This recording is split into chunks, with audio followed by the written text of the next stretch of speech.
I'm going to use the 4 kings. They actually do the job very well, at least for in this performance. The reason is because these 4 kings represent the police, and the rest of the playing cards is going to be the city. It is kind of a messed up city, by the way. And I'm going to put the police right in the side. And this city, I'm going to divide it into 2 sections. Okay, this is the north side, and the spectator number 1, they pick 1 card.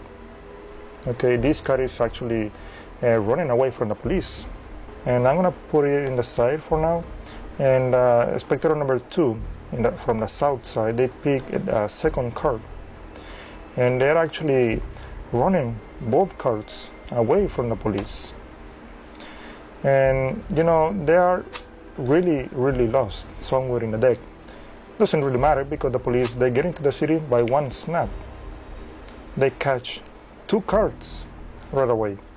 The card number 1 is the 4 of hearts, and the card number 2, it is the 5 of spades.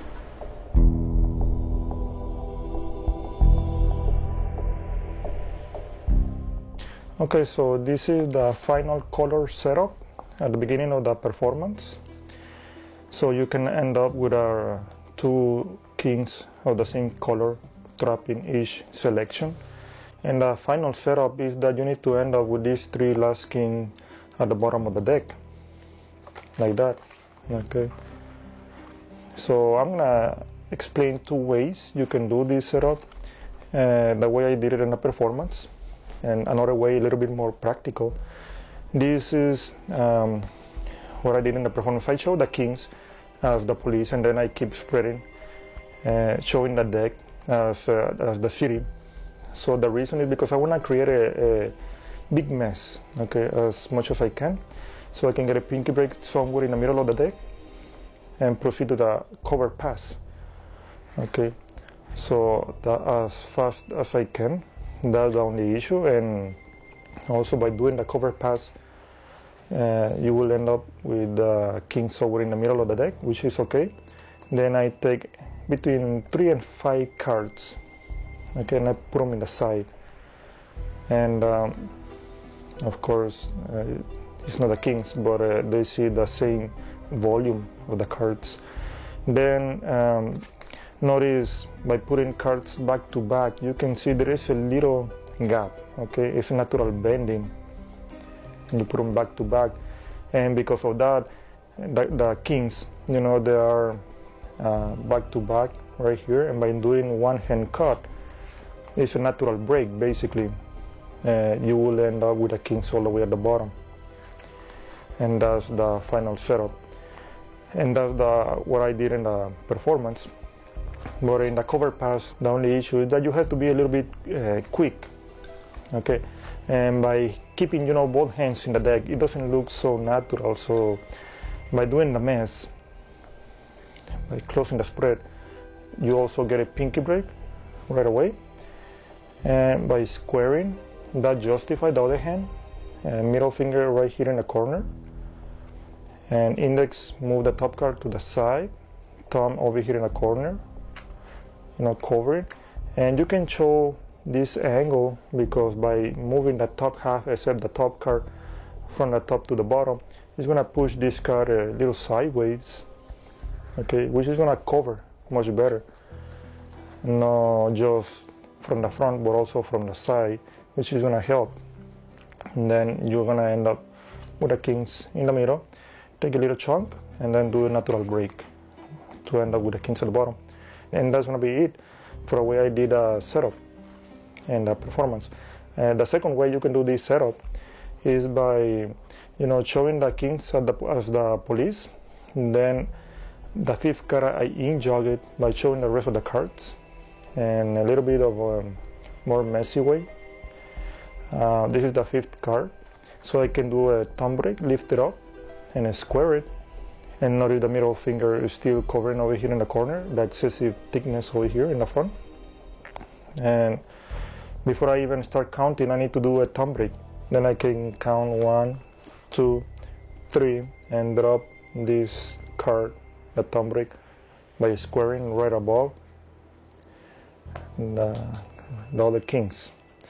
So I can cut these top 4 cards, which is the king and the indifferent card. Put them over here. One.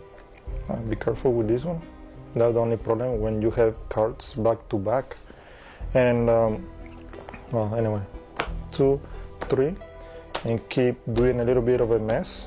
So the audience, they will end up a little bit more confused. The point is, I have the 3 kings at the bottom anyway, by doing confusing cuts. Then what I need to do next is bevel the cards or the deck, so I can get a pinky break right under the bottom king. Okay, so I'm gonna divide the city into 2 sections. Notice I'm taking the bottom card with the top half as well. Put this aside. And then I'm gonna ask the spectator to pick any card. You have to be careful with this way of controlling the cards. Let's say that they want this card over here. I try to square this card with the card right above. Make sure it's an even spread. So they want the 4 of diamonds in this case. Because you cannot lift both hands. That's the tricky part, because you cannot expose the card at the bottom. You need to bring this card a little further into the spread, and you need to inject this card. Now this is the issue. If you inject the selection a little bit, or you adjust the selection a little bit, you will flash regardless. That's why you want to keep the spread close to each other. So let's say they want this card over here. Don't delay, just put the card, that's it. 2 of clubs. When you go back, make sure you're completely flat, and by the swing motion, by bringing this spread back to you, you inject the selection just a little bit right under at least this card, which is next. And at this point, I take this little block. Notice I have the selection, and I adjust the one is right above the selection. And this little block, I'm gonna put it right above the selection. Okay. So at this point I have the selection and 1 king. Leave it in the side. The second pile, I already had the 2 kings right over here, which means I had to put the selection right in the middle of these 2 kings. And the way I did it is the same way. Try to keep an even spread. They want this card over here, square it with a card 5 of spades. Just bring it a little bit into the spread, just a little bit, not too much, because otherwise you will inject or adjust the selection, and the slightest move, you will flash the selection. That's the problem. You take the one is right above the selection, and I put the entire block right above this selection, which is all the way at the bottom. What I need to do here is I need to buckle, which is the best way I can do to put it in the middle. By buckling a little bit in the front, you will see the big difference in the back. But to do this without even looking is by putting this. Let me inject the selection so you can see what I'm doing. You have a mechanic strip, put the entire block right above the selection. By buckling, you can hear a little click. So at this point, you know without even looking that selection is already sandwiched between the 2 kings. Okay, so that's a feeling way to realize. So I have the 2 agile cards, bring them into the city, and I already have the 2 kings with a selection number 2 and the last king with a selection number 1. So what I need to do next is do one hand cut, but I need to apply pressure with the index and the forefinger and keep the deck towards me so I can give it a peek inside as soon as I open it. So I need to be sure that I'm actually cutting somewhere above the upper kings. So about 1/5 or 1/6 of the deck, just cut in a little portion, because if you don't apply pressure with the index and forefinger, you may end up cutting in the natural break, which is the key. Just apply pressure, cut a little package, and when doing the one-hand cut, you need to swing back, because if you cut just like that in front of the spectator, they will see the bottom card, which is one of the selections.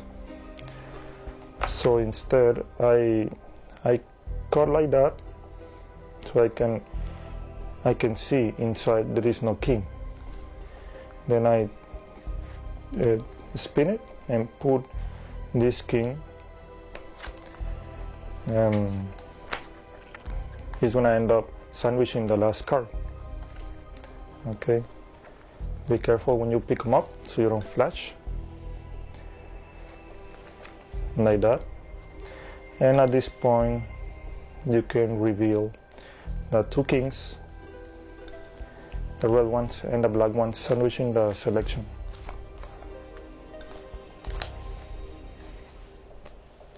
The 2 and the 5.